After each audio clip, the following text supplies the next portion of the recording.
అమరావతి ఉద్యమం మొదలై దాదాపు 300 రోజులు పూర్తవుతుంది. సోమవారం నాటికి 300 రోజుల కార్యక్రమాలు పూర్తి చేసుకుంటున్న సందర్భంలో అమరావతి రైతులకు సంఘీభావంగా తెలుగుదేశం పార్టీ 3 రోజుల కార్యక్రమానికి పిలుపునివ్వడం జరిగింది. ఈరోజు ప్రెస్ మీట్ ద్వారా రైతులకు సంఘీభావం తెలియజేయడం, ఆదివారం ర్యాలీ, అదేవిధంగా స్కైలాంతర్ల కార్యక్రమాన్ని నిర్వహించుకోవడం, సోమవారం మండల రెవెన్యూ ఆఫీసుల దగ్గర రైతులకు మద్దతుగా సంఘీభావ దీక్షలు చేపట్టడం ద్వారా ఈ 3 రోజులు కూడా అమరావతి కోసం, రాజధాని కోసం ఎవరైతే రైతులు భూములు ఇచ్చి త్యాగాలు చేశారో వారు చేస్తున్నటువంటి ఉద్యమానికి మద్దతుగా ఈ 3 రోజులు కూడా కార్యక్రమాలు చేయడానికి తెలుగుదేశం పార్టీ నిర్ణయించింది. మనందరం కూడా ఒకసారి ఈ అమరావతి రైతులకు సంఘీభావంగా ప్రతి ఒక్కరూ కూడా ముందుకు వచ్చి వారికి సంఘీభావం ప్రకటించాల్సిన అవసరం ఉంది.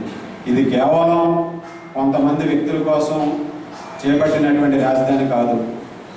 వైఎస్ఆర్ కాంగ్రెస్ పార్టీ చేస్తున్నటువంటి దుష్ప్రచారం ఏదో ఒక కులం కోసమో, ఒక వర్గం కోసమో చంద్రబాబు నాయుడు గారు అమరావతి రాజధానిని అక్కడ ఏర్పాటు చేయడం జరిగిందనేది ఒక దుష్ప్రచారం చేస్తూ ఉన్నారు.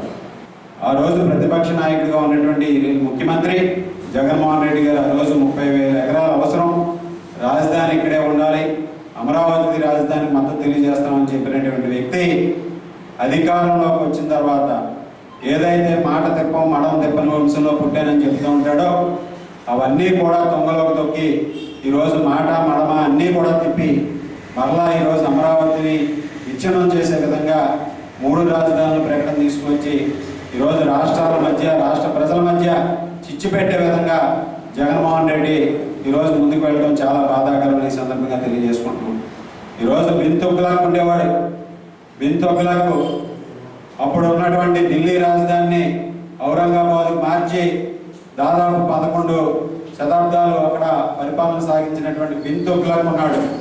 అటువంటి ఈరోజు ఆ తుగ్లక్ ఏదైతే చర్యలు చేపట్టి పరిపాలన అస్తవ్యస్తం చేసి దేశ ప్రజలందరినీ కూడా పీడించుకుతున్నాడో అదేవిధంగా ఈరోజు కలియుగ తుగ్లక్ జగన్మోహన్ రెడ్డి గారు కూడా ఈరోజు ఆంధ్రప్రదేశ్ రాష్ట్ర ప్రజలందరినీ కూడా ఈరోజు విచ్ఛిన్నం చేసే విధంగా, బాధ పెట్టే విధంగా, పరిపాలనని విచ్ఛిన్నం చేసి అమరావతిని అదేవిధంగా నిర్వీర్యం చేసే విధంగా కూడా ముందుకు వెళ్తున్నటువంటి వ్యక్తి జగన్మోహన్ రెడ్డి గారు. శాతవాహనులు పరిపాలించినటువంటి ప్రదేశం అమరావతి. అలాగే నాగార్జునుడు బోధనలు చేసి ప్రపంచానికి చెప్పినటువంటి ప్రదేశం అమరావతి.